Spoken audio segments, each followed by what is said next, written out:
time. And I keep, you know what? I was so happy that I was gonna remember that to mention all the channels that like we're on, but then I realized I still forgot to market the thing today. So it's what it is. We'll market it when we do the nice edited, cleaned up version. Although I don't think there's ever really much to clean up.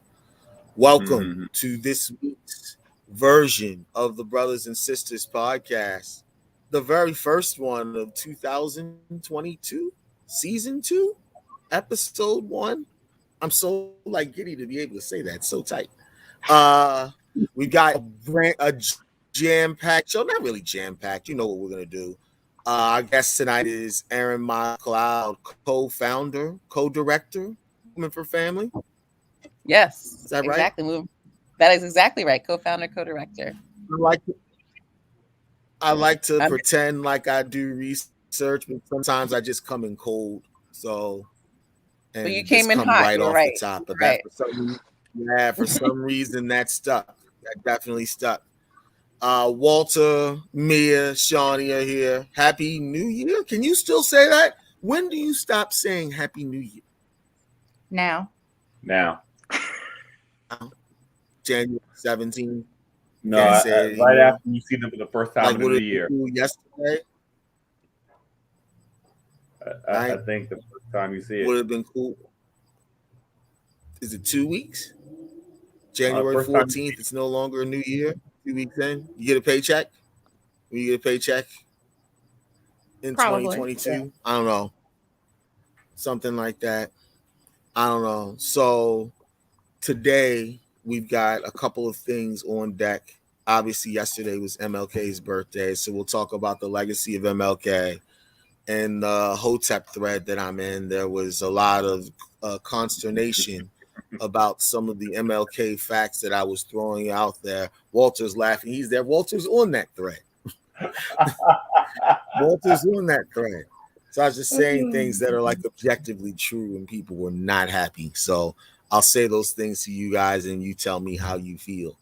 Um, we got there more Republicans than Democrats now. It shifted in like a year. I don't know if that's bad for Democrats, if that's good for Republicans, the fact that it shifted literally in like 11 months, or if that shows just how wishy washy Americans are. But I think that's something that we should look at, really talk about for a bit. mm-hmm. I think the last Tuskegee Airman died at like 102. So that part of that chapter in history, at least the living part of it, is now closed. So talk about that and probably connect that to MLK and probably put those together. Booze is up during COVID. Pretty much booze is doing better than it was pre-COVID. It was down because everything was down during COVID, and now it's way back up. How much are you drinking? But We'll talk about that. as a fitness fact, non-alcoholic beer is also up at the highest level it's ever been in history. Wow, wow. Probably makes you think it's something psychological, right? People just need something to make them feel like you're getting from non-alcoholic beer. You're getting hammered. You're definitely not. And then also pandemic related, we can probably tie it into the booze. We probably start with the booze and tie this in. Everybody lost during the pandemic except for the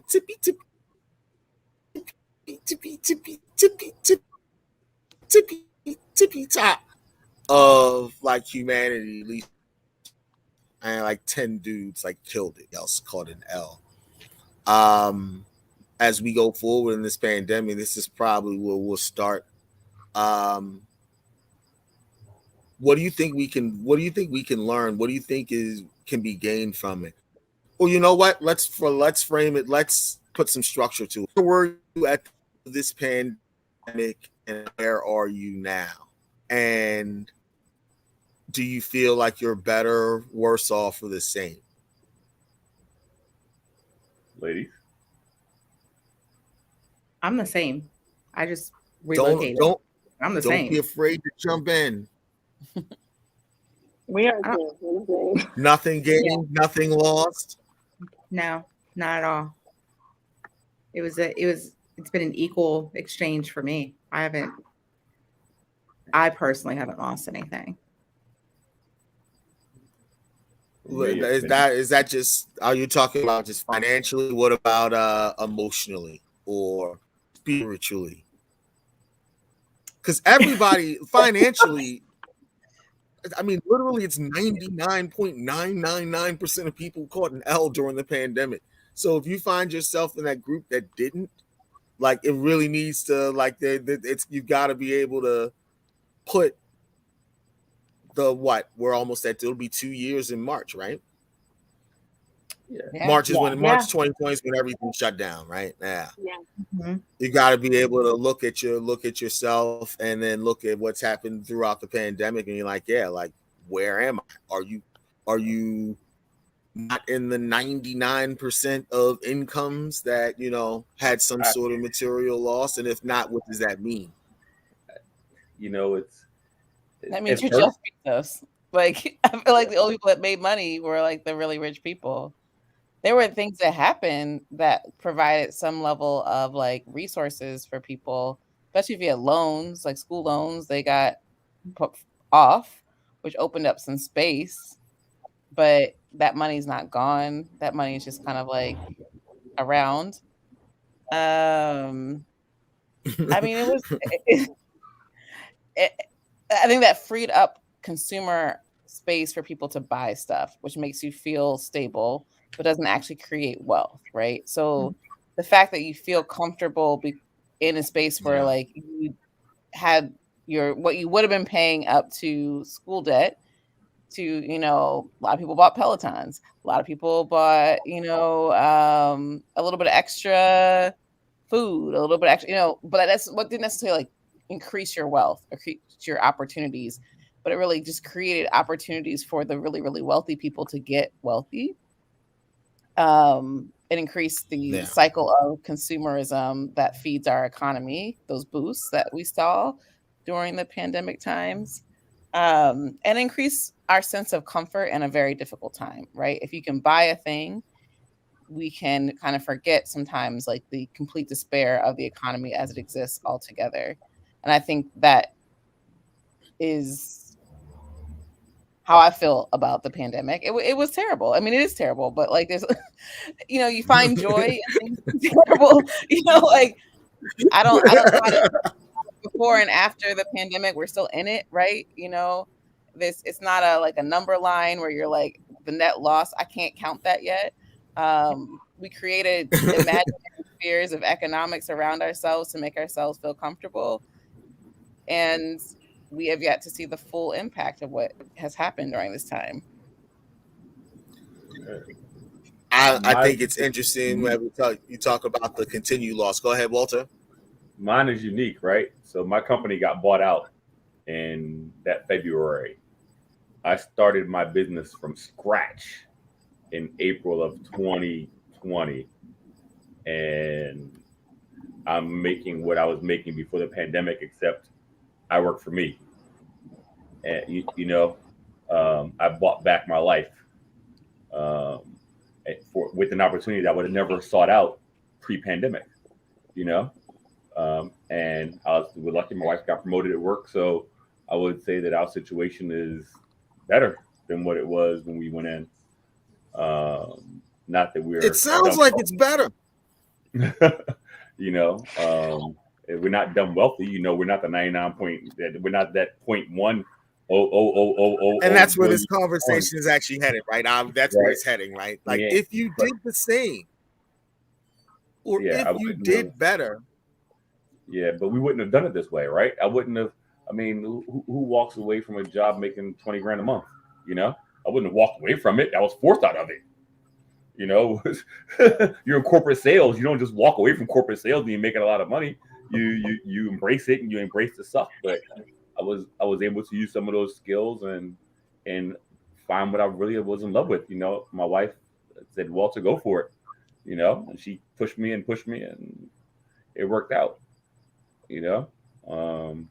Sometimes it's ready, fire, aim. Sometimes it's ready, aim, fire. This case was ready. Good luck. Throw the dice against the wall and see what happens. But it was something Yeah, that worked out, yeah. But I think But that you're doing better. So we've got one saved, one better. Go I ahead. think No, continue. I think that what this showed is, at the risk of sounding crazy, what it showed is the ingenuity of the people who look like us. Because I can't tell you anybody who's not a hustler, right? All of my friends, whether they were cutting hair, whether they were doing braids, whether they were babysitting, whatever it was, we all found a hustle because we all had to find a way to make sure we filled the gap. And it's something that no one. I know dudes that's flipping sneakers. Like what? How is that even a business? But they were doing it because they had to do. They had to find a way to fill that $500, $700 a week that they weren't getting otherwise, and they made whole businesses. I mean, it's literally a whole sneaker market, like goes up and down like the stock market for sneakers. Who knew? Right? Jordan's $1,000, $500, $800, depending on the day of the week. So we find a way. Other communities jump off bridges. We find a way to make it work. So I think that we have some kind of maybe it's a gift, maybe it's being insulated, but while there may have been a depression or bad economy in our insulated communities, we typically are the same, right? We don't go backwards. We don't go destitute. We reach around each other and knuckle up and make it happen. I think that that's something that's Yeah. uniquely African American. It's not worldwide. It's not global. It's something that's uniquely African American. Um, so I'm lucky that we were able to hustle it up. But if it wasn't this, it'd been something else. Yeah. So helicopters outside for sure. Um, It's like Cali life. that's good for sure, right? Now, no, that's what it is. The The 18% tax. thing is, and where I wanted to go, even though Walter, you actually touched on some points, we can probably circle back around to. We can probably circle back around to because when you look at black unemployment, uh,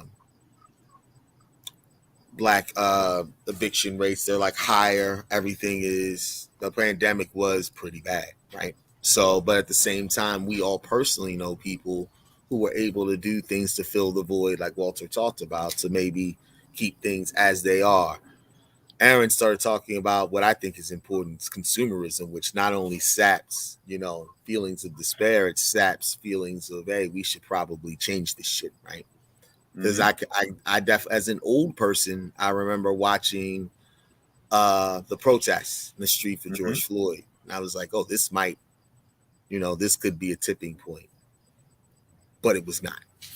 And in fact, some of the things that we're talking about uh, actually kind of sort of reinforce some of the aspects of capitalism. So I don't even know if the pandemic will even be looked at as a bad thing. Like maybe I think future generations are gonna study it maybe like the depression in the sense that like we came out stronger and better on the other side of it, and it sold some sort of Americana kind of a thing. But Shawnee just bipped out. Erin, are you doing better or worse from the start of the pandemic? So March 2020, where were you? February 2022, where are you? Or January, what are we, midway through?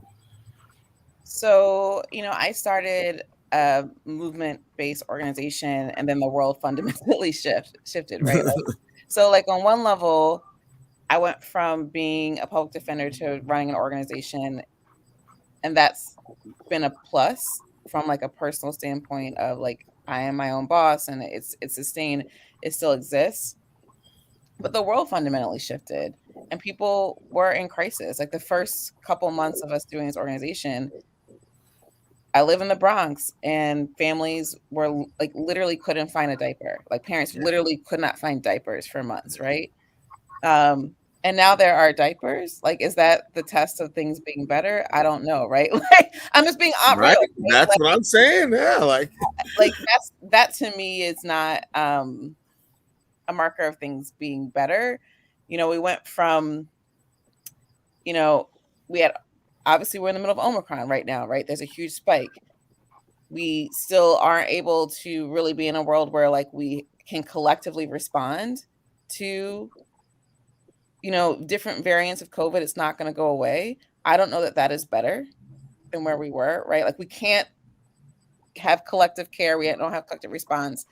And also like I went to buy tests like Thursday before Christmas from CVS. The next day I go to Amazon. They went from $23.99. Next day on Amazon, they were $1,000.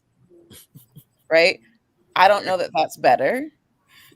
I do think personally, like not having to pay my student loans for the last 2.5 years, like 2 years, right? That has one increased my opportunities of not, you know, being when I do have loan forgiveness, hopefully, you know, for 10 years, I do public student loan forgiveness. That's 20% of my time towards those 10 years. So that is a 20% decrease in me repaying those loans. 120 straight payments. That's what I'm right here with you. I Right. see you. That I'm right did, you know, it opened up for me about $800 a month. I did have 2 children, so you know, we were eligible for the child tax credit. Like there were things that definitely financially opened up for me that allowed us to do things like pay credit card debt down, open up other space, make other investments. I had a lot of friends who quit their jobs, Yeah. which was amazing. And they've now like started their own things in their own businesses. And I think, you know, the economy is not good, but like their livelihood and sense of being is better. So, you know, I don't know that there's like a better or worse. I think I have enough privilege around me that I stayed stable. I stayed, you know, comfortable. My children eat, they still go to school, like we still maintain our home. I saw my new nonprofit like sustained itself throughout this time, but also like it was We'll be talking about that. right, like, But but yeah, it's continue. not like I wouldn't say like we're in a good place. It's just like Okay. It we are. sounds like you're doing better though. I wouldn't say that, to be honest, like Okay. because I think it's like an it depends on what you describe as better. Like if you want to say like economics is better, like sure, I paid down credit card debt. Like was it like really emotionally taxing to raise 2 children during There a you go. pandemic and send them to school, and like the mental health toll, the unquantifiables of how hard that was, like Yeah. the amount of tears I cried over the last 2 years, right? Like the fact that we are having an Omicron variant, you know, it just depends on how you want to judge Yeah. it. If you want to, and so I would not quantify it based on like capitalist terms of like what types of like economic insertions were created during this time period Mhm. to like stabilize the marketplace. I definitely, if you want to just define it that way, I definitely was able to take advantage of it, right? It was Yeah. designed for me to take advantage, and our family did not go into despair And we're gonna talk about that from too as part economic of this. perspective. But like, Yeah. I cried a lot during this time. I'm not here to say better or worse. I will say we are still here. We are still surviving. We're still moving through this. Okay. Shawnee, March 2020. Where were you, Jamie, the kids, and where are you now? And we're coming up in February 2022. We'll give that the length of the pandemic.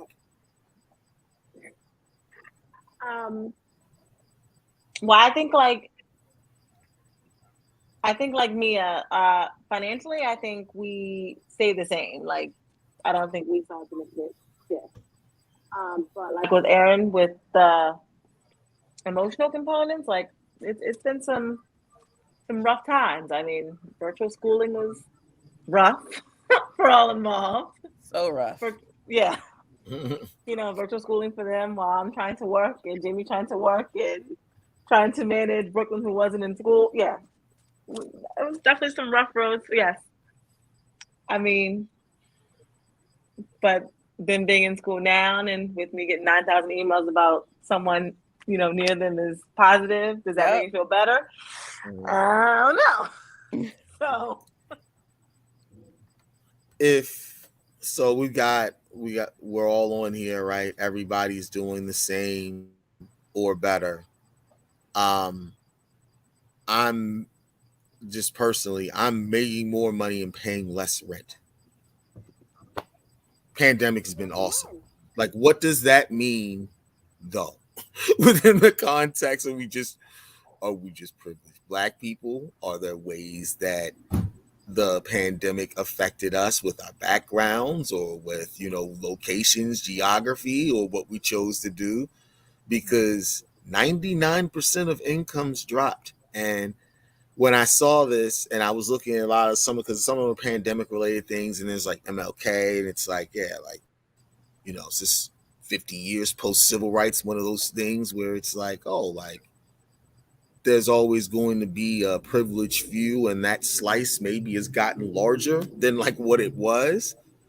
What does that say? Everybody is doing, not separating the emotional component from it, the spiritual component of it, because that's completely different. But as far as navigating a worldwide pandemic, well, I mean, that pandemic means worldwide. So as far as navigating a pandemic, like everyone, is that a manifestation of MLK's dream? Is it what I think what was really interesting is what Erin talked about, how the being able to buy things makes people feel more comfortable. Are we numbing it, right? Booze is up. People are buying a lot of booze, even more booze than they were before the pandemic. Is that all related? Is it interrelated? Is it different? Is it or is this just an anomaly? We don't really know because the pandemic's still going. Some bad shit could be right around the corner. I think the question is it Martin Luther King Jr.'s dream that we are in a global pandemic without a global health response and the vast majority of poor people are getting poorer every day? Absolutely not. Like, it is not. I don't understand his dream for there to be an increase in the wealth gap. I don't understand his dream for there to not have a collective response. Like, is it true that people like us on this call have been able to take advantage of opportunities? Yeah. I am assuming that we're probably in a middle or upper class working or economic or educational privilege, right? Because that's where a lot of the interventions were designed. They were designed to intervene with people with school debt, people that were middle income. Like, that's where the economic interventions happen. And they were not to increase the wealth margin, right? Like, it wasn't to make us rich. It was to make us spend and to maintain the economy. Like, those are two totally different, like, visions of the economy.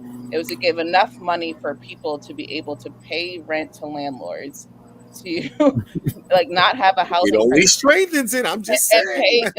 And pay into the market, like purchase items, right? Like, that keeps that doesn't make us wealthy, but it did keep us comfortable, which again, I don't think is Martin Luther King's dream. I don't think his dream was like a comfortable middle class in capitalism. Like, I don't understand that to be that way, but I'm like open if people have different understandings of his teachings.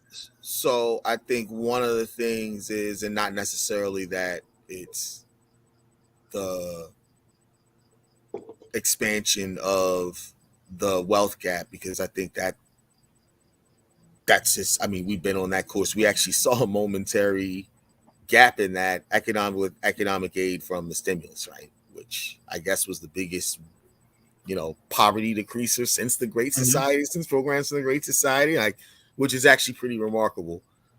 I think it's more that there isn't a feeling of unrest. There isn't a feeling of, wow, like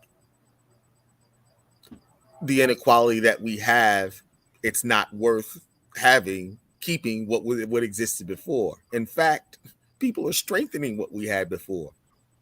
So I'm wondering, in the sense that 67, 68, King would probably not be for that, right? He'd be like, let's get rid of this, right?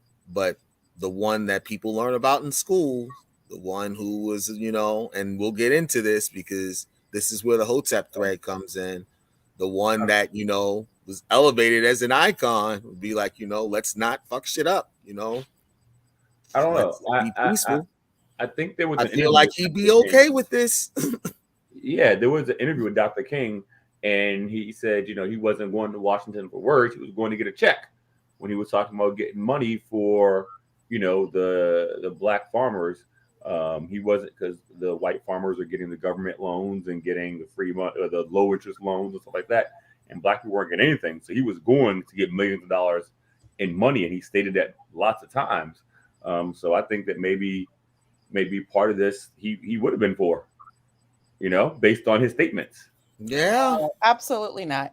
Like, not even close. Like, you're comparing a pre-revolutionary society in 1960 to what has happened like post-capitalism neoliberalism, and you're expecting us to adapt words from a pre-revolutionary Martin Luther King to a post and contemporary neoliberal society.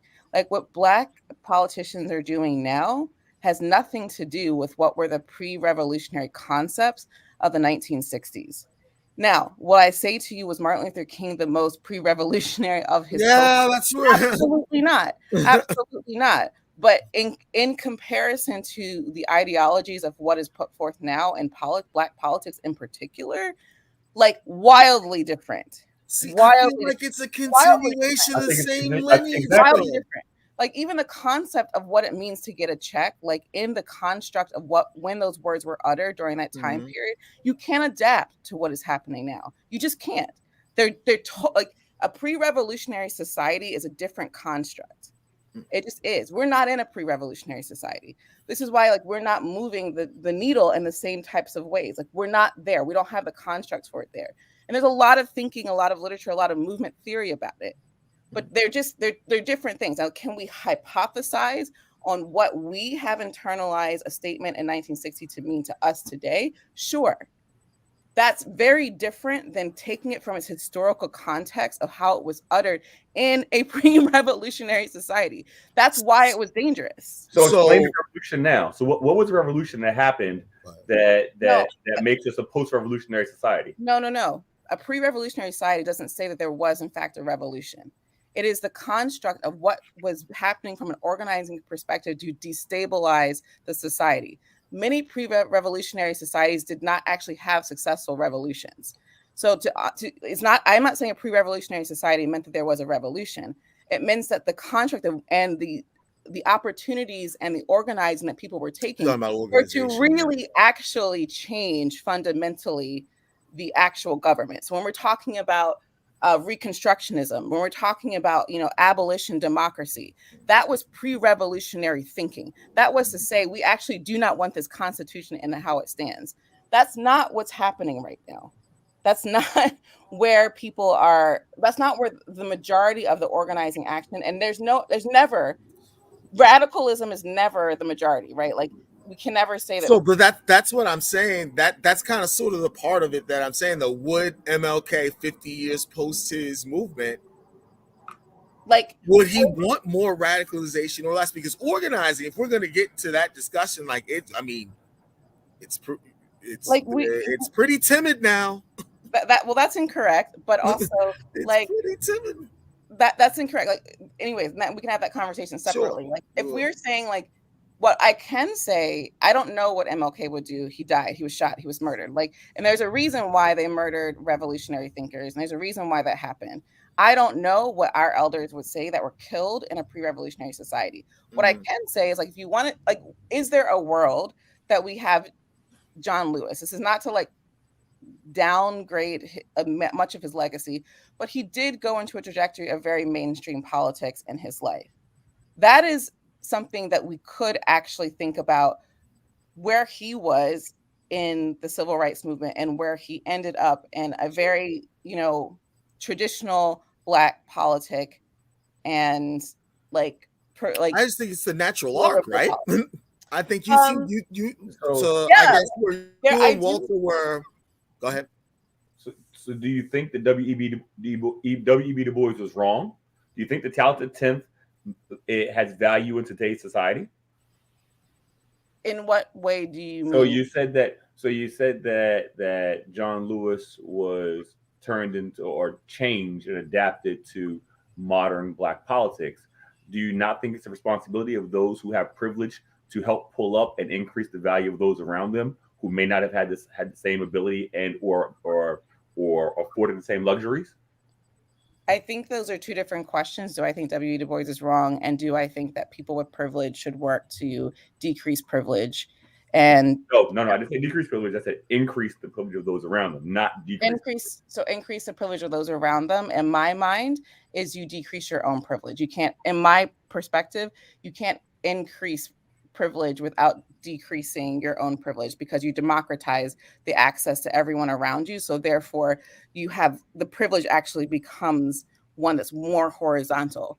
But so that's just a clarification of my particular language. Yes, I do think any access to privilege, you should decrease your privilege to increase more equality and access to spaces. That's different.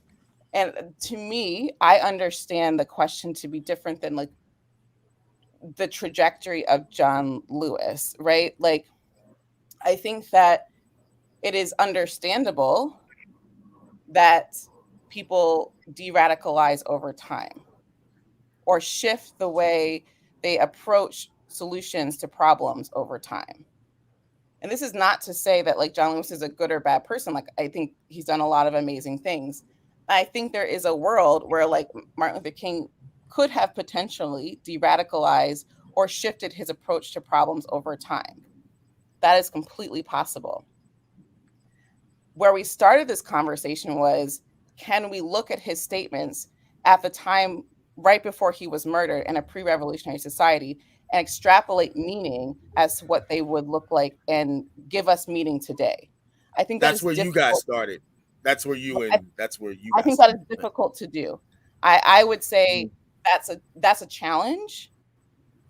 And I think that if we do that, we have to have historical context as to when those statements and why they were made, and to why he was decidedly murdered, right?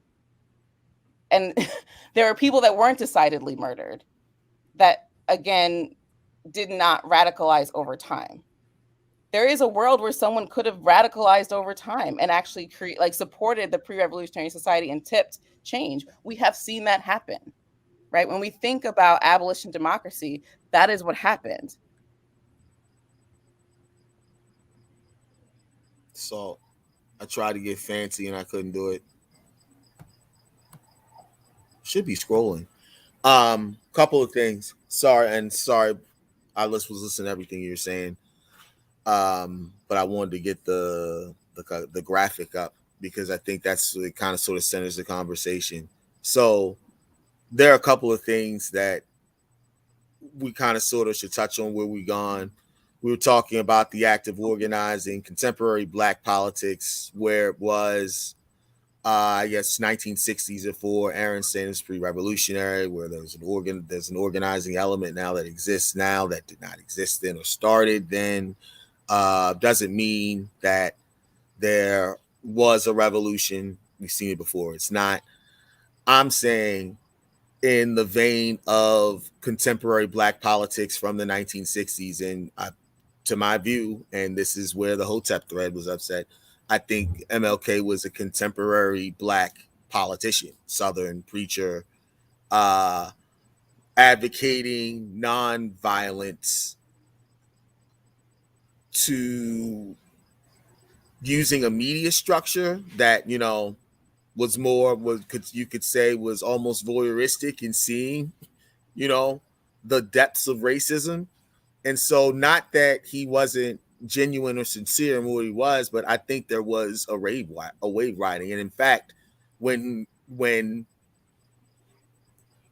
towards the end of his life, and we all know this, he was not that safe politician. So I don't see why MLK wouldn't have just ended up like John Lewis if he didn't get shot.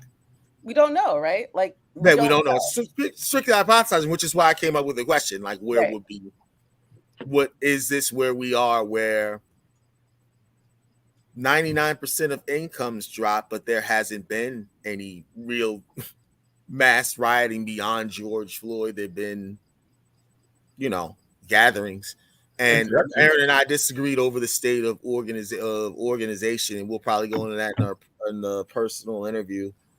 I just didn't see much. I saw a few leftist organizations trying to make it happen, and It was You weren't mainly there though. Like you weren't online. there. I wasn't there. You I weren't was. there. You I weren't wasn't there. there. Meetings, you weren't there. So, and I think that's really important to say. Like one of the major differences. I don't disagree. Like I definitely agree that there is a level of like the Democratic establishment that did a lot of work to decrease, like they're not progressive, not radical, and to create comfort around Black middle class. And there's a lot of, thinking and thoughts that I agree with around, post 1965, when you're talking about civil rights legislation, creating a comfort and not creating, a radical politic. I don't disagree with you around that. That's different than whether or not, if there wasn't like murders of Black revolutionary thinkers, the level of influence people were starting to have on each other's politic, whether we would be in a different place. Like again, Martin Luther King by himself may have been John Lewis by himself, right? But we murdered a lot of people, and we are then, Sure. and we're also not giving credit to the obstacles. Like instead of focusing on what level of organizing did or did not exist, which is just factually untrue that there was not organizing. We can talk. I'm talking about now. I'm not talking about. I am now. Okay, I was about to say now. Yeah, no, untrue, right? Factually untrue. In fact, there's like some of the largest amount of organizing that's happening right now. But there's also some of the largest amount of barriers. Okay. So when we understand what it means to organize and the amount of Black people, Black women, Black queer women in particular, that lay themselves on the line to really bring forth actual meaningful change, organize, bring forth the people that are around here, we cannot say that there's not organizing. In fact, there are more people in organizing than there has been in other periods of time. But there are immense barriers. So can I retract my statement to the effectiveness of organization then? No, you need to focus your statement on the effectiveness of the barriers. Okay, right? They're more barriers. And the fact that people are comfortable, they don't want to come out. Well, and that's what we're going to talk about. Right, that's different. Like it is harder to organize in a space where there is more comfort. But is that the problem of the organizer only? Or is that a part of the barrier? Like it is difficult. So but we're kind of getting into riddles now, though. If people don't think they have problems, like, do they have problems? I don't know what the riddle is. Explain. So, like you're saying, like it's not the effectiveness of. I mean, we'll get into this in your personal interview. You're saying it's not the effectiveness of the organizer if people don't want to be organized. But if people don't want to be organized, then. No, I'll be clear. I did say that. Let me just clarify a little bit because I want to be super clear. What I was addressing is your statement that there is not organizing. That is factually untrue. Well, okay, not and I will zero say organization, but the effectiveness of organization. There is effective organizing, and the barriers have increased. And so what I don't spend time doing is focusing on Black organizers. I focus on neoliberal and structural barriers to increase the effectiveness of organizing. I'm not blaming Black people, and I'm not blaming Black organizers. They're doing really hard work, and they're working really hard every day. Mm-hmm. Now, is the neoliberal machine extraordinarily difficult? Absolutely. Is as Black people, should we be focusing on those barriers for us to have collective power and action versus focusing on organizers? Absolutely. So that's where I think our focus should be. I challenge that I share. There's something that we have available to us now that wasn't available 60 years ago. The power of internet and social media is far greater than anything that they ever had. Then they marched, right? Yeah. We can literally sink a United States senator and get him booted out of office off of social media, right? Isn't that what happened to the guy in Minnesota? What's the name? The comedian from Saturday Night Live? Al. Yeah. Isn't that what happened to him? Al Franken? Right? Al kind of fumbled the ball there, though. That was a lot. There were some things he said. I'm just saying, in general, though, we could literally sink a U.S. senator off of social media. So I challenge you that Black women got our president elected. Black women got turned Georgia. Black women did that, and they have been doing that without any money. They've been doing it. So I'm going to say that it has. So the access and the barriers, that you're saying that exist. What you just said is that they don't exist because they smash. No, they do exist. They are so hard. Like they're so hard. Like blood, sweat, and tears every day. Every day. They're so hard. Like what is difficult is that organizing is not just a progressive thing. Organizing is not just like a Black liberation thing. For every time you organize for Black liberation, someone else is organizing for Black oppression. Sure. And so organizing, people say organizing as this concept that says like kind of like a stand-in for progressive or radical. That's not true, right? So we have to understand that as Black organizers, as liberating organizers come together and work, like they're constantly re-strategizing. Even the formation of Movement for Black Lives is an innovation, is a technology. When you look at the fact that in the 1960s, there was like vast murders of charismatic leaders, there became a way to decentralize Black organizing. They had to have a need to decentralize Black organizing. The reason why you can't identify a singular Black leader at this particular time is one, for security and safety, but also for effectiveness. Like you can't take off a head and stop the movement, right? Right. So when you say that there's not there's a constant rethinking and re-strategizing and barrier shift, right? That's just happening every single day. And they're making huge strides despite enormous financial barriers. They're not funded at nearly the same level. They're not supported at nearly the same level. White organizers are supported. White conservative organizers are supported at like an enormous amount. When we look at like a lot of the work around, reproductive justice is led by Black women, has been led by Black women. The access to abortions that Black women have had, that has nothing to do with Roe. Like when we get into that, like there's nothing to do with it. Like Black women have been providing abortion access for decades because we have been historically excluded from it. And they've been doing it, right? But that's not the shit that people want to talk about, right? What people want to see is something that looks very different than what's happening on the ground every day. And people want to come out who aren't doing organizing and say there's not organizing, right? Guess what would make it more effective? Like come and support the many, many, many Black women that are doing it, especially in places in the South where they have been doing it with nothing. Aaron, I hear you. One thing very quickly. We were talking about social media. Twitter is now going to unroll a disinformation kind of sort of flag, which I think is interesting, just to tie in all the topics that we've had. Now, to get back to what Erin was saying and the passion with which she was saying it.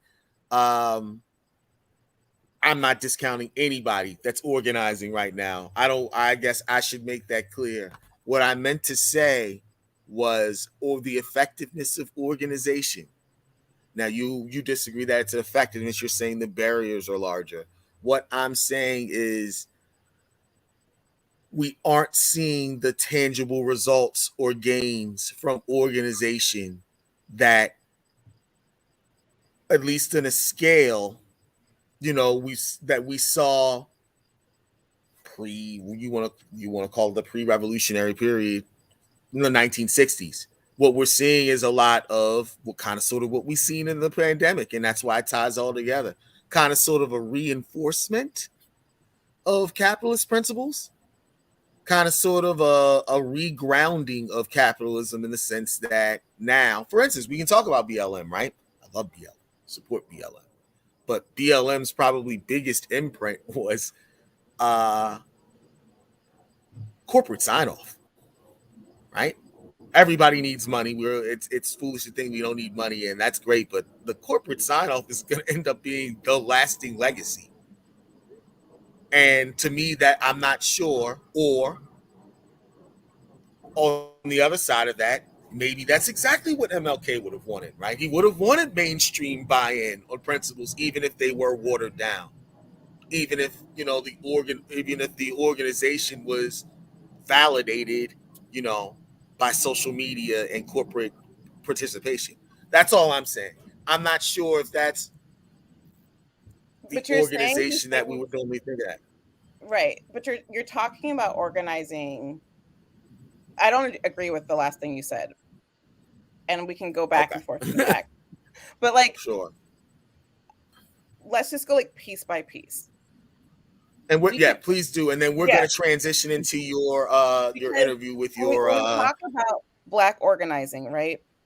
Mm-hmm. It's not just what you all see on social media. That's like, and Sure. from an organizing strategy, like if you're ingesting organizing from social media, you are someone being organized. You're not Yeah. organizing. Like that's literally like the Mm-hmm. definition of organizing, right? Sure. Let's talk about abortion funds and abortion networks.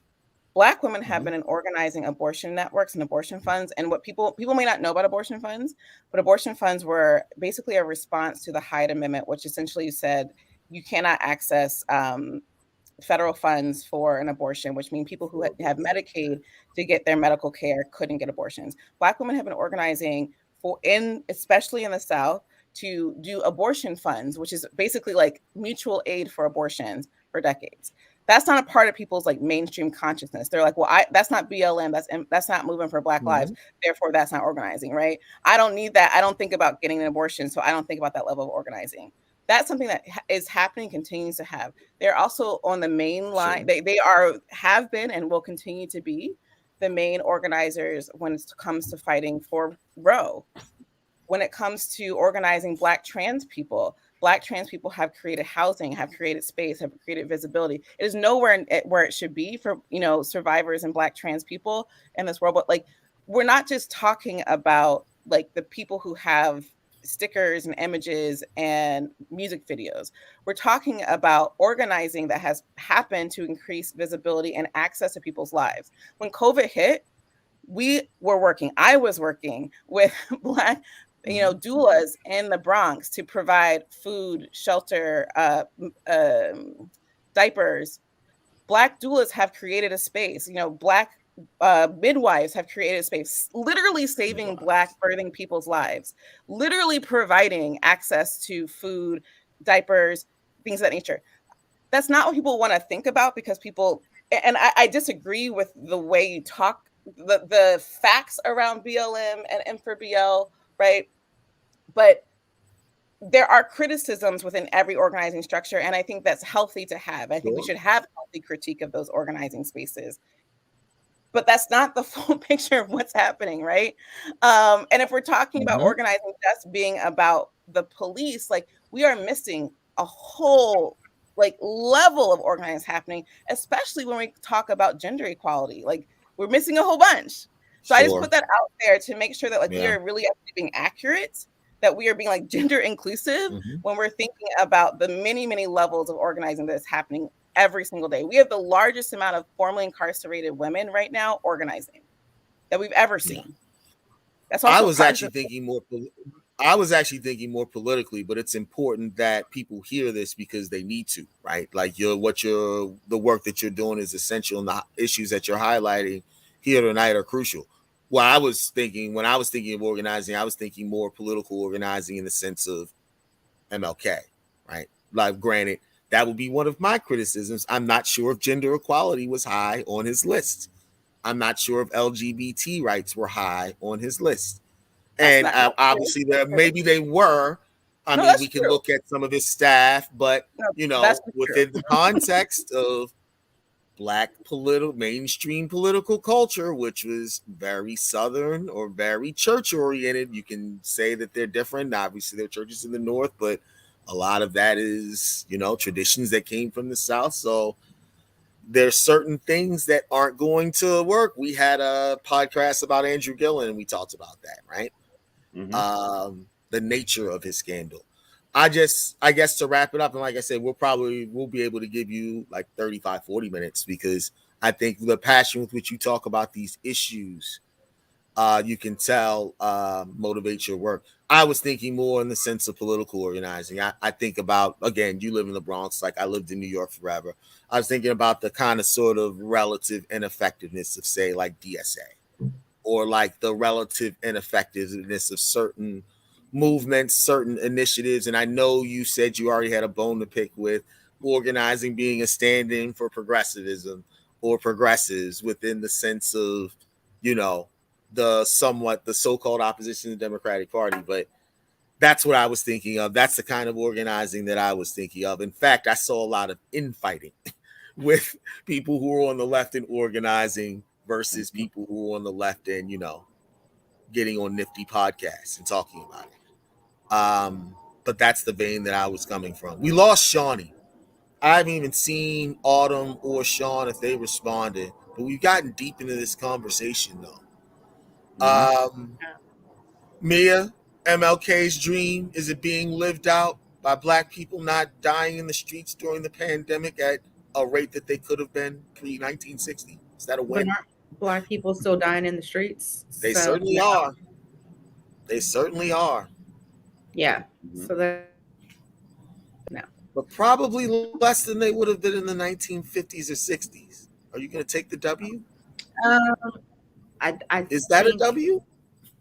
No, I don't think it's a W. It's not a W. No. I don't think so. No. I don't think there's been a change since Dr. King for us. I mean, like, no, it's not a W. Not at all. Not even close. I got a friend, Erin Miles Cloud, who's saying organizing is at a dynamic level nowadays, and they're expanding all sorts of issues affecting all sorts of people. Like, what are you telling me MLK wouldn't be happy with that? Just because, there's some Negroes dying in the street? That'll happen. That's going to happen. I don't think he's going to stop that. I think right? I mean, I don't know. Centrist Southern politician. So if he's a Southern politician, would he be John Lewis or would he be Tim Scott? Yeah, that's a good question. See, but Erin, would you say are either one of those acceptable? Like, is John Lewis? John Lewis is better than Tim Scott, I would think, but I feel like you would think that we could do better than both, right? I think we can do better than both. So, I think it's a well-structured question. I would say that. It's a better question then. So Erin, in your mind, who would be the model politician for today? See, how could there be one? Yeah, it's a hard question. Like, I have many caveats, right? You gotta have an idea, right? You gotta have an idea of one person. I don't have. Hold on, I'm gonna let all of you guys go. I just want to know. Me and Erin almost like reconnect. Obviously, everybody's tangentially friends on Facebook. We reconnected over a conversation of Kamala Harris about what she would mean, like vice president and stuff like that. And like we were in like a pretty good back and forth. So like that's. When I hear your question, Walter, I'm like, I'm not sure if any successful politician nowadays that probably means something to Miss Miles Cloud, but I won't speak for her. So go ahead. I struggle with an inside game. So politicians generally to see a lot of good that they're able to do. But because you asked me the question, I'm going to give you a straight answer and not give you a walk around. I think if I had to pick someone right now, I would say I'd probably go Cori Bush with a second for Ayanna Pressley. Those would be the two people that I would pick. Mm-hmm. Ayanna Pressley, not that much different from Michael Caputo politically. I would go Cori Bush, but right. And that's with a lot of caveats, and I think a lot of room for healthy critique in the follow-up questions. Interesting. Right. Oh my bad. Barack Obama. Give me 1 second.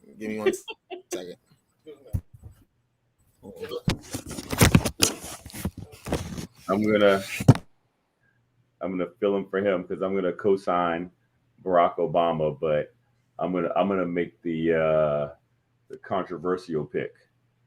I'm gonna say Hillary Rodham Clinton. Oh, that is. She was easily, in my opinion, the most well-prepared person to ever be president in the United States of America. Yeah. And she could have been president 5.5 years ago. And that was a blunder on the Democratic Party for not putting her in the places where she needed to be. Is the question like who could have been successful, or like who's like your favorite politician? No, just who'd have been the best for today's time.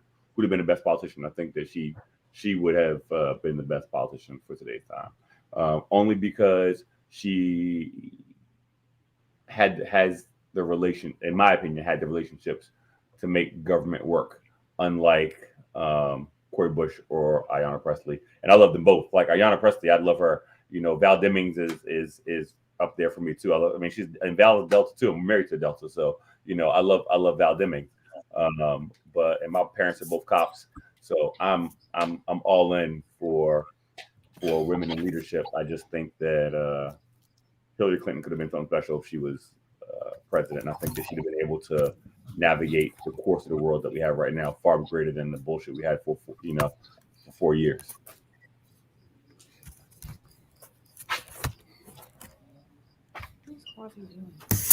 Who knows what he's doing?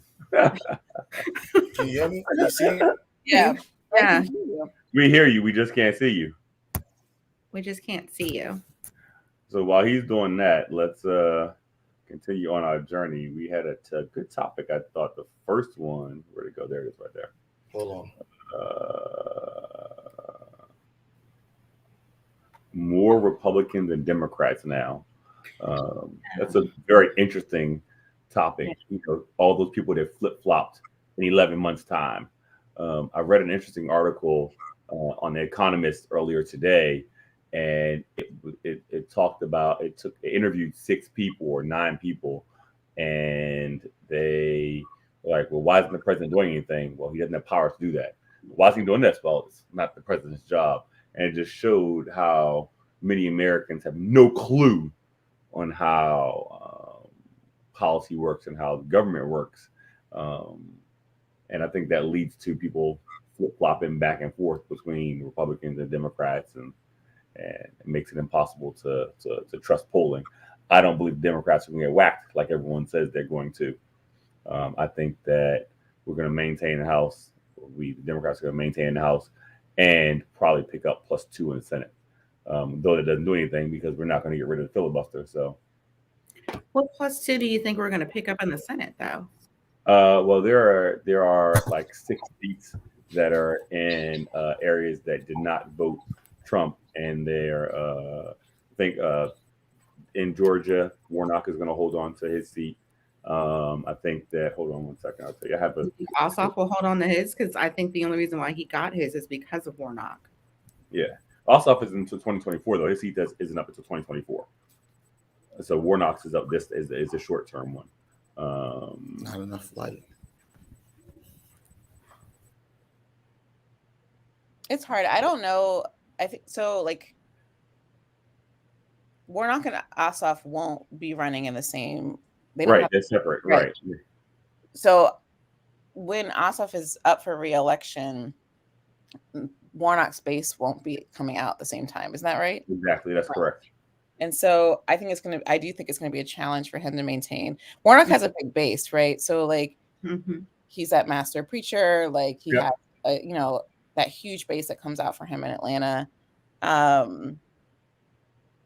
Who do you think they're going to pick back up? I mean, I think there's a strong organizing structure in Georgia right now. Yep. I think there will be. There's a lot of money that went into Southern strategy. I think John Demings is going to win Rubio's seat in Florida. I think Rubio's out. I think John Deming picks up one, and hold on, I'll tell you again.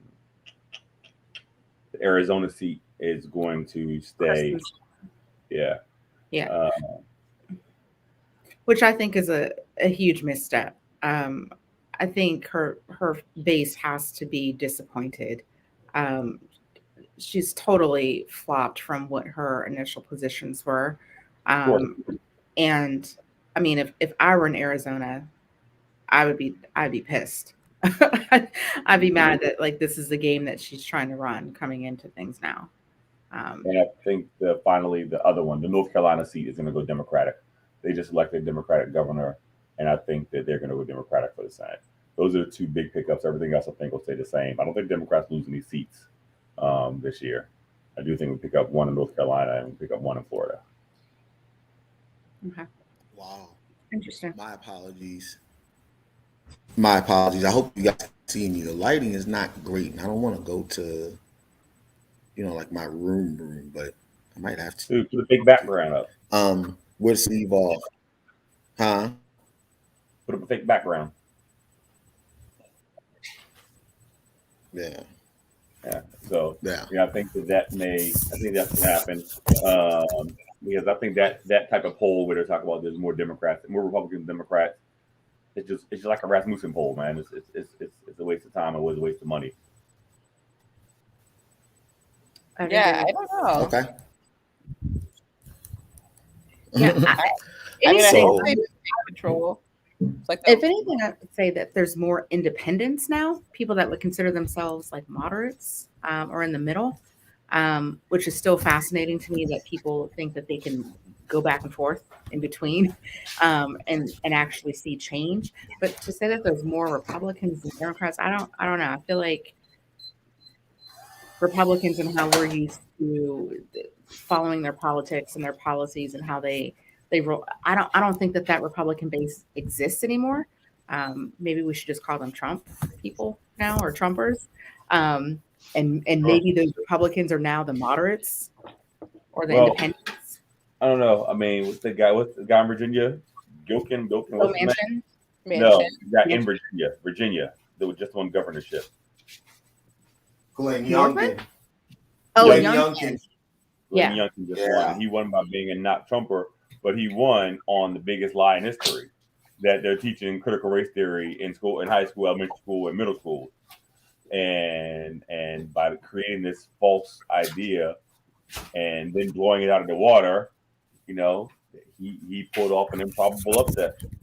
He took advantage of a lot of people, a lot of you parents on this call being tired of homeschooling, the online schooling, and some missteps.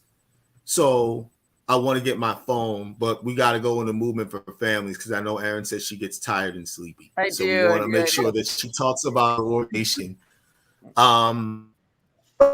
Erin, tell us about movements for family. Back in like a minute. Yeah. So organization is called Movement for Family Power. We started the organization. We actually started in 2018, but then 2019 I came on full time. And we work to end the policing and punishment of families through the foster care system, which people who've been impacted by it more appropriately call it like the family regulation or family policing system. And the work that we do really sits in three different buckets. We work to build healthy community with people who are working to decrease the footprint of the family regulation system, the foster care system. We work to dismantle policies that are actually building the system and not decreasing the system. And we also worked with people who are building out alternatives for safety for families. The work that we do, we have two campaigns that we run. One is called Reimagine Support, which is really trying to think about how to shift the narrative that to keep families safe or to keep children safe, we must actually remove them from their families and communities and put them in the foster care system, which does not have great outcomes for children and families long term, and really help people to see that there are much safer options that we can do that actually protect young people, that protect families, that don't actually require this particular system. We work on a campaign in New York City that actually centers pregnant and parenting people who use drugs and thinking about ways to kind of reimagine support. And instead of like taking kids from their families, really thinking about other ways to support people and keep people together. And then we also work on this campaign with the National Council for Incarcerated and Formerly Incarcerated Women and Girls, which is the largest organizing body of formerly incarcerated and currently incarcerated women and girls that currently exists, has historically existed, and we work with them to end a law called the Adoption Safe Families Act, which has worked to terminate the parental rights of majority Black children, Indigenous families. And so we've been doing that work for about 3 years. It comes from my background of being a public defender in the Bronx for about 10 years, where I was representing parents and working with my partner, Lisa Sangoy, who's also been representing families in her capacity and the work that she's been doing. So I'll take like a breather there. I feel like I just like a long lot. I feel like I just like put it out there with like PowerPoints and ideas. So I'll take a breather at that moment. We've got a question for you. You said how foster care negatively impacts both the children and the families. Can you talk to me about that? Because my wife and I are interested in fostering in the next 12 months once my business is a lot more stable, because I'll be able to be an active parent while she's in the hospital all day. So I think the choice to be a foster parent is a very like personal one, but like I can offer some like thinkings about it. Where do you live right now? Like what Delaware. state? Delaware. So, like, Black children and Indigenous children are removed at higher rates than any other child, like, even with similar circumstances. And they're more likely to be removed. And also, like, at every intervention point, like, they're more likely to be removed. They're less likely to receive in-home services. They're less likely to be placed with a family member. Their family members are less likely to be approved, right? So I think when you're thinking of like, okay, well, I'm going to become a foster parent, I'm going to like save this kid or like be a parent for this kid, you have to understand that like that person's family wasn't given a fair shot to raise that child, nor was that community. That doesn't mean that there wasn't like hard things that happen in the family. Like everyone's family has some like mildly not good stuff happening. And I'm not here to say that bad things haven't happened, right? But when it comes to Black families in particular, Black families are not given the opportunity to take care of their own children. So, for example, if you had a kid and the child was removed and the relative had an old criminal case, like from 10, 15 years ago, you couldn't become a foster parent. Wow. And when we couple this system with like also our system of mass incarceration, it actually becomes really difficult. So it isn't to say like do or don't do it. Like I'm not here to tell you what to do with your life, because I think that many people bring up the very good comment that like at the end of the day, like if the family members are excluded from taking care of this child, like what are you going to do, right? Like a kid can't just like stay there forever, right? Like as a human being. I do think that if you consider doing it, you should really consider reading about this particular system, because I think there is a duty and responsibility to support the memory building of a child that is one that kind of explains their circumstances. Because oftentimes what foster care agencies and foster parents say is like, your parent was terrible and that's why you're here. Which isn't exactly true. Obviously. Like, right? But it seems obvious when we're talking to each other, but it's not obvious when we talk in the world. And that really creates when we think about like a lot of the root causes, I come from the philosophy that like, if we have really pathologized understandings of our own families and our communities, that's going to be a real barrier to liberation. If we're not having like real conversations about like both real harm that happens in families, but also many of the structural barriers that stop families from coming together, then what we do is like we create like scenarios of abandonment, and we just kind of say that that's like you were abandoned, like people like you were harmed and no one cared for you, right? And that is not untrue for some kids, but like the vast majority of kids, it's way more complicated than that. So just do a little introduction. Erin, one of our brothers have joined, Sean Woodland, Erin Miles Cloud, RPCS. Nice to meet you. Hey, Erin, good to see you. Good to see you. Do you think that we're in the midst of talking about Movement for Families? Movement for Family Power, Erin's organization that she started. I have a question that's, I guess, a little bit more maybe related to the job or the organization or maybe the work that you do. How closely related is it? Because I know your background obviously is as an attorney. How closely are housing and families intertwined, and how often do you find yourself kind of sort of spanning both of those areas? So if we had access to housing, like people could just access housing, a third of the children that are in the foster care system right now could come home. Many people don't think of it that way. They think of that like everyone's separated for like these horrible reasons. Like the vast majority of your kids are there because they're poor or issues related to poverty. So, when people think about what we do, that's the work that we do. Like we advocate for like universal housing and access to housing, right? Because we're saying instead of investing money in like removal and this industry and this nonprofit industry that this family regulation system supposes, like we actually should take that money and invest it into housing, because that actually could get kids home safely. If we actually invested in a universal basic income and we even increased like the living wage, we increased minimum wage honestly by $1, that actually impacts child maltreatment rates. So if you actually want to create a safer like space for kids to thrive, there's actually economic investments we can do to actually increase safety that isn't about this foster care system. But unfortunately, like many people don't like immediately understand those connections. Like we get it when we're talking about life, right? Like if I said to you, is it easier to raise your kids with $15,000 a year or like $65,000 a year? You'd be like, yo, it's a lot easier for me to raise them. Like I'm a much better parent when I'm like have $65,000 a year. I'm a much better parent when I have a job. I'm a much better parent when I've eaten today, right? Like but somehow we don't relate to that to like actual policy solutions for child maltreatment and economics and safe stability for families.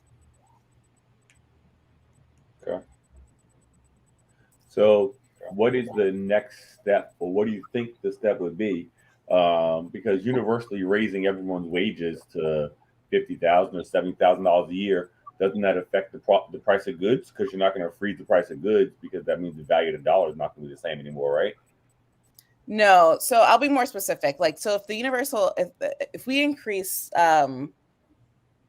if we increase minimum wage by like $1, right, versus putting that money into the family regulation system, we actually would just be moving around money from one block fund to a different type of different type of welfare fund. Okay. The family regulation system is actually a part of the Social Security. It's an economic entitlement, so you can actually shift the monies into other entitlements without actually decreasing and shifting our economy that much. Okay. I'm like, I do believe we should be giving people like salary like $65,000, $70,000, but that's not actually my policy suggestion. That's not what I'm suggesting at all. But we can actually shift $1 over. We actually can invest, and there's like a large amount of like housing subsidy options that we could be looking into and making more available for people that are poor.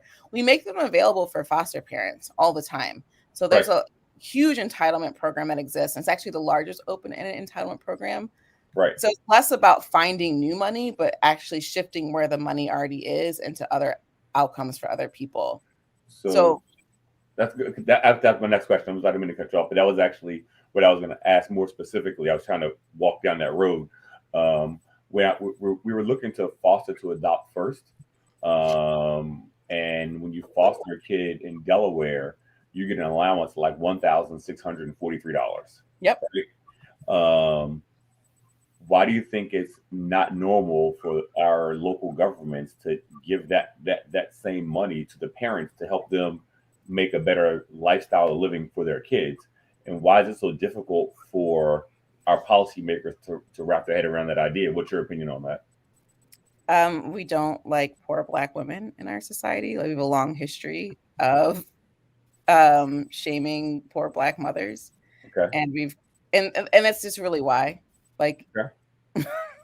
No, I mean it's a and that's the thing for us. Like for us, fostering to adopt, it seems like it's a better idea than just trying to go to an adoption agency and picking going through a photo book and, okay, we want this baby because they're brown.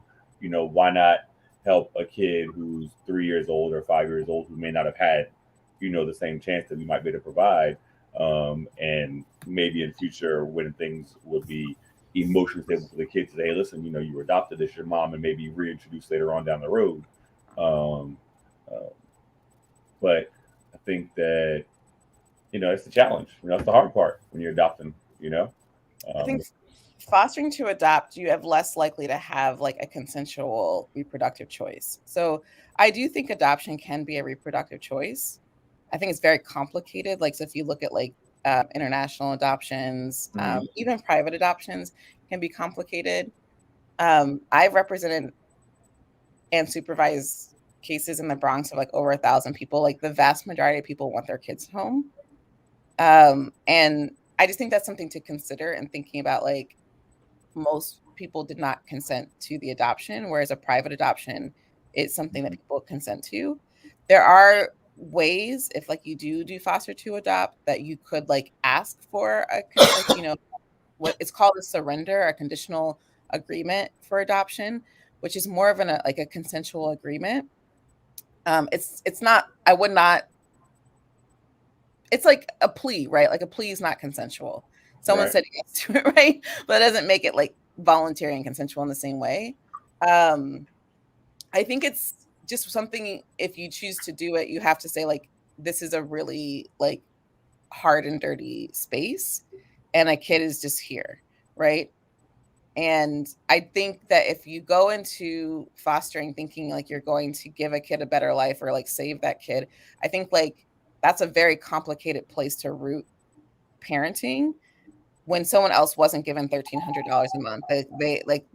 Their kids were taken from them. Mm-hmm. It doesn't mean that there's not like an option or an intervention. Like, I'm not saying yes or no, do it. It's just really, and there's a lot of spaces that people talk about this. Like, you don't have to just Right. listen to me. Like, there's a lot of like places where there are progressive foster parents that think about this and have conversations.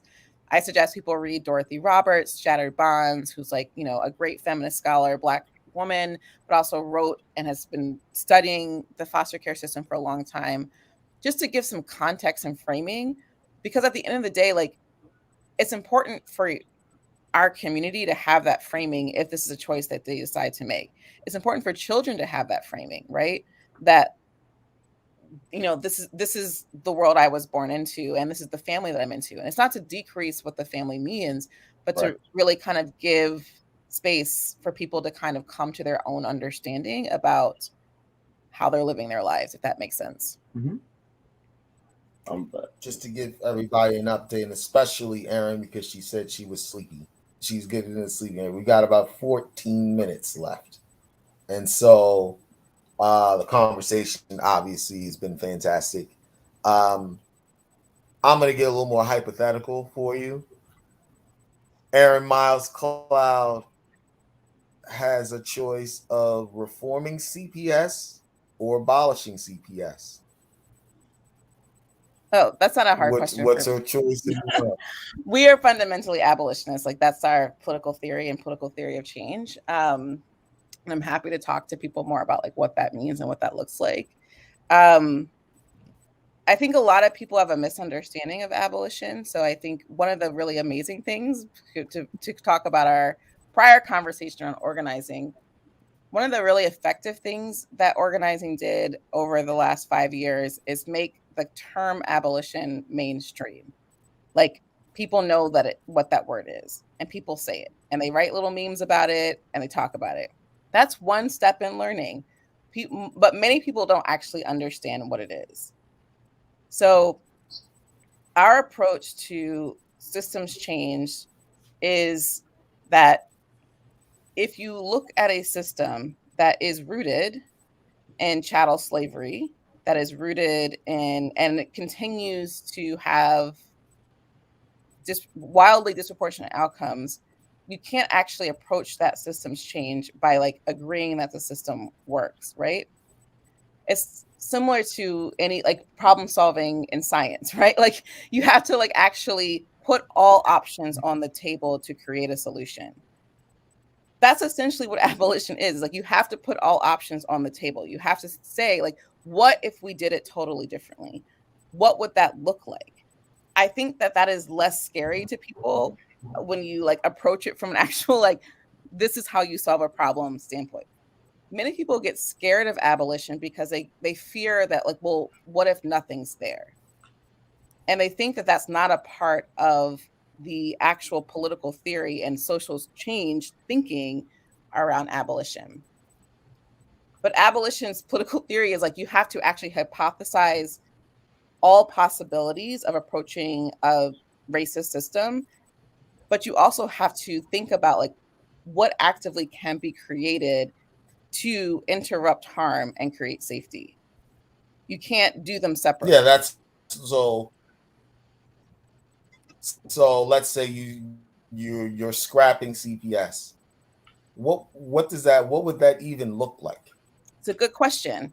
So without making this like 14 minutes of like political theory and foster care system and policy change 101.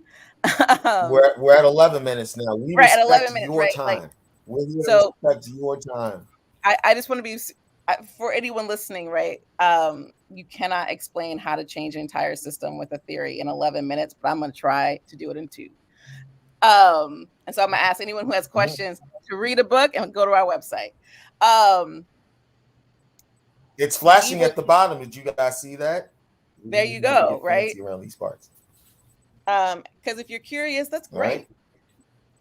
The first thing is that we don't believe that you can solve any problem by yourself. We are lawyers. I'm a lawyer that run this organization. We do work in structural change and structural organizing.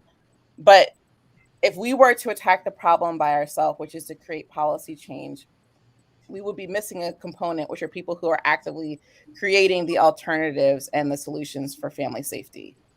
So I have to work with someone who's both like building the alternative while I'm working on dismantling. And we actually have to be in coalition when we actually work on a law together. So what does that look like? Give you an example. We work on a law in New York City, in New York State, around creating informed consent around drug testing of pregnant and parenting people. I work a lot on actually like let's draft the law. We want there to be informed consent. We want to stop the practice of just like drug testing everybody because people are getting their kids removed. Primarily Black kids are getting removed from their parents. But say I got this policy moved, right? Like that's not going to end situations where there's actually harm, where there are situations where people aren't able to care for their kids, or it's not going to help the situation people are in the hospital. So we do that law with doulas and midwives. We work in collaboration, coalition with them. So they're with us in writing the law with us, but they're also supporting people. And we have a duty to make sure that they're funded, that they have space to do their work, that they can be with people. So when COVID hit, a good example is that like when COVID hit, those months I wasn't writing a law. Those months, the doulas and midwives were saying, we work with families who can't eat and don't have diapers. So we actually had to shift our work at those couple months to actually get funds to those doulas and midwives to get material resources. When people were restabilized, we're back to drafting laws, right? And the idea is that, and since then, those collectives that we worked with in the Bronx are now self-sustaining. They're now at Lincoln Hospital running full doula corps. They're doing Bronx-based training for other doulas while we're still working on laws, right? Because we believe, and goes to like principles of organizing and lots of shit, that kind of mutuality and working together and problem solving actually is going to build up an ecosystem that both dismantles parts of the law, but also like builds up infrastructure of like community-based support at the same time. Did I give you like a succinct enough example of abolition, how you approach a problem? I hope I did. If not, go to our website. Sure. Many I talk remember about this longer. I live with a couple of my homegirls from law school in Brooklyn, in fact. And one worked for CPS coming out. And she was like, yeah, like, this mother microwaved her baby. And like, she was like having a tough time dealing with it. And so when I think of CPS, I think of like, then there's the pop culture kind of, inappropriate, jokey, like, like you slap me, I'm going to call CPS. But then there's like that real, like, what my homegirl was dealing with. Like when you say, I hear you say, when there's real harm, you want to have infrastructure and support there to deal with it. Does that include a criminal component or not? Because I could see it either way, but no. I'm sorry. Do you mean it's a question criminal component? No. Do you mean like what do you mean by that? Like the police coming in? Is that what you're talking about? The infrastructure? For let's say for that parent who neglected her child or neglected his child, is there? Are we talking about counseling? Are we talking about? Or what? Like, so it's my understanding that CPS not only takes away kids, but deals with criminal stuff also. So, are you talking about neglecting the? Are you talking about abolishing the component of that piece also? Yeah, abolition means getting rid of it. Like that's what it means. Like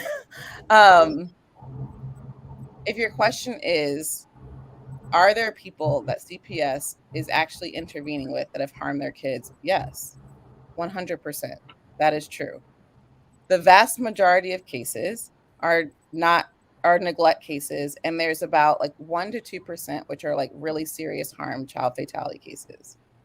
And I want to talk about that, and I'm not minimizing that at all, at all.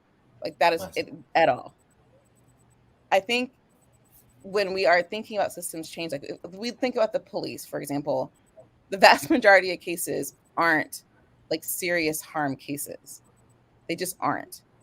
And so we have to understand that like when we're thinking about transformational systems change, like we can't start from the most egregious case. We have to start from what is actually the most normal set of cases. Mm-hmm. So that's number one. Number two, CPS does not prevent the harm. Like, so your example of like someone microwaving their child, like that is not something that normally happens. But they didn't prevent that from happening either, right? They come in after that has happened. And then they remove and they put the child somewhere else. When you are using a political theory of abolition where you're trying to think about like our goal is that that actually is prevented, that there are responses in place that prevent that harm from happening, right?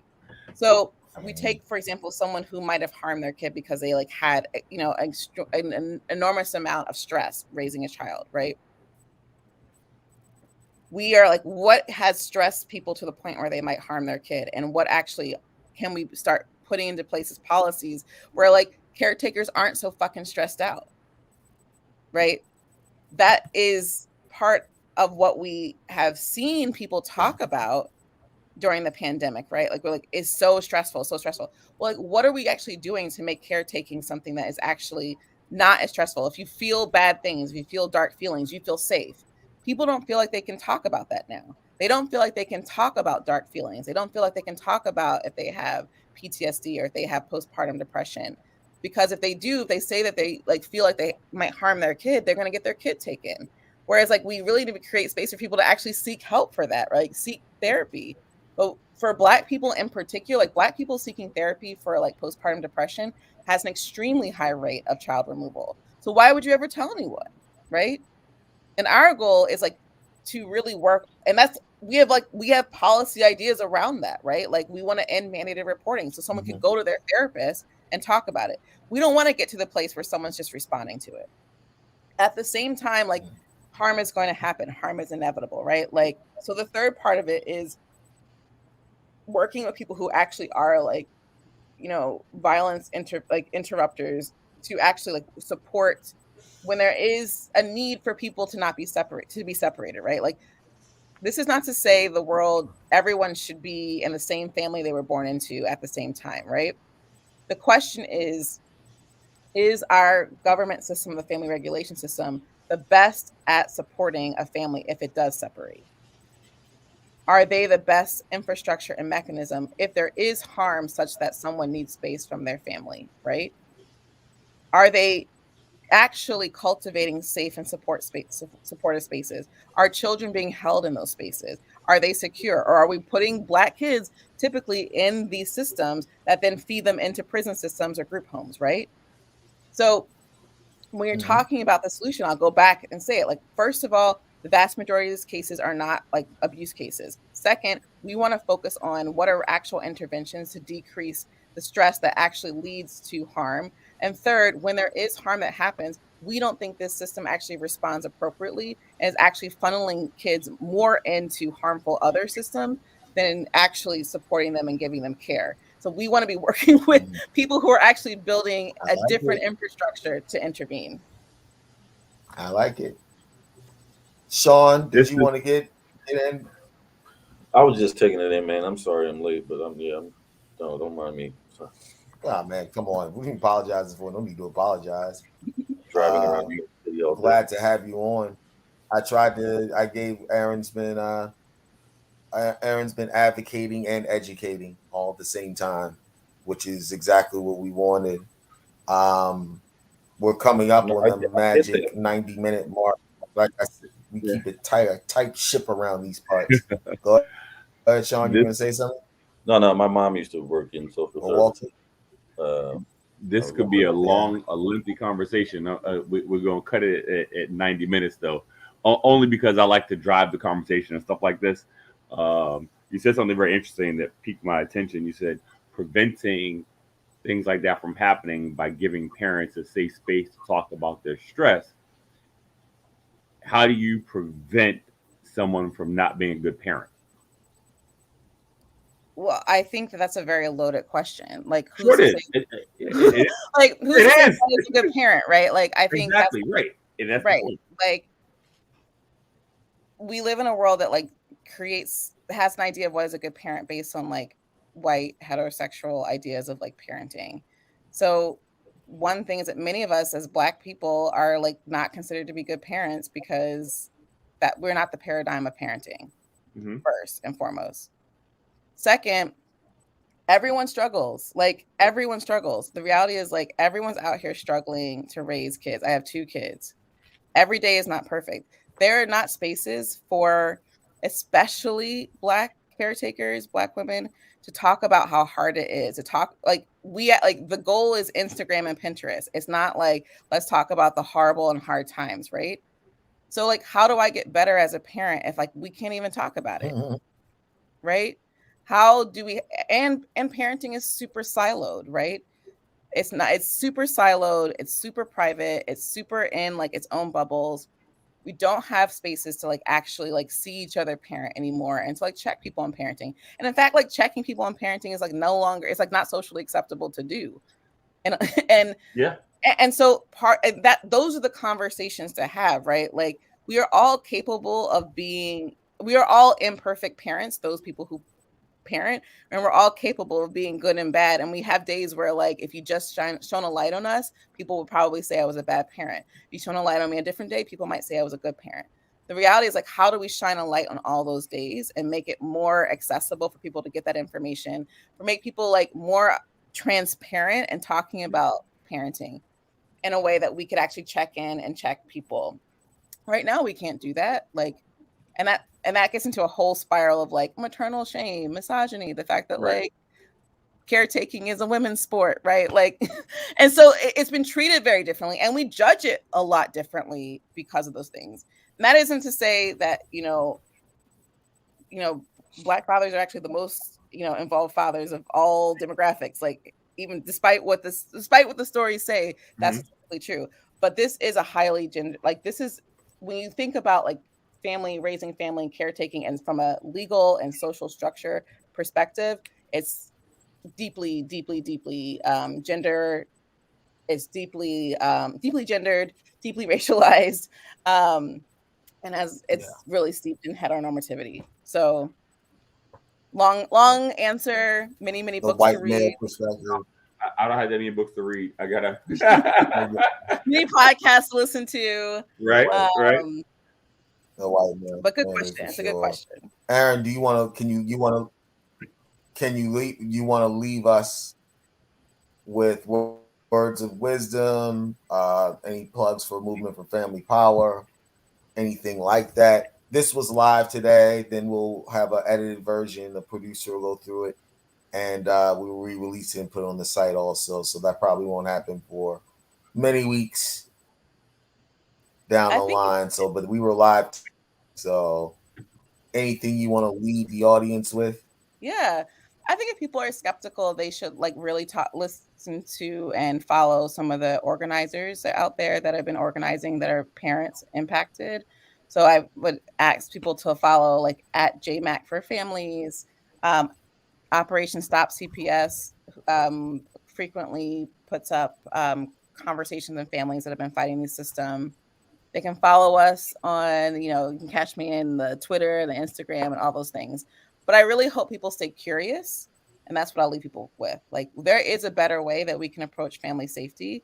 And this might be a lot for people to think about, like abolition, child protective services, family regulation system. But I would urge people to stay curious, to stay open, to think about the fact that, like, right now we are in a place where we have a foster care to prison pipeline. And I think our kids deserve better. And I think our families do too. Wow. Well said. Erin Miles Cloud, Movement for Family Power. Thank you for joining the brothers and sisters. You once again made us a better podcast, a better collective. We both learned a lot, disagreed on some things, but I definitely learned more than I disagreed with for If sure. that's what makes a good podcast, right? Right. If you don't disagree, it's not a good Right? podcast. Yeah, exactly. Gotta make it spicy every now and again. I definitely learned Exactly. something, so I'm happy. Movementforfamilypower.org. Man. Movementforfamilypower.org is the website.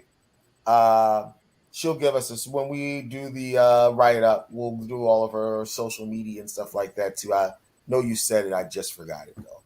Totally fine. That's fine. Till next week, everybody. Take care. Erin, thank you. Walter, Mia, Sean, thank you for your time per Good to see you, usual. Aaron. That was really informative. I appreciate it. Yeah, it was really good.